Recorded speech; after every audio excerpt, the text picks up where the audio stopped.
Let's look at some of the basics that contribute to a good presentation. Whether it's an important conversation or a formal or informal presentation, you need to have scintillating content, strong speech structure, start on a high and close with impact, scripting that is specific, memorable stories and examples, emotional and intellectual connection. In my role as your personal coach, I will encourage you to have the discipline to build rehearsal into your daily life. Our goal as a speaker is always to speak, to be remembered and repeated. We want you to understand how to speak for impact and results.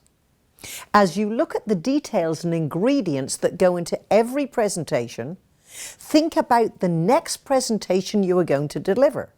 Or if you like, if it's easier, look at the last presentation you delivered. We will apply the best Fripp techniques to your presentation. Now let's go through a few questions to see where you are with your presentation. Do you have a presentation in mind?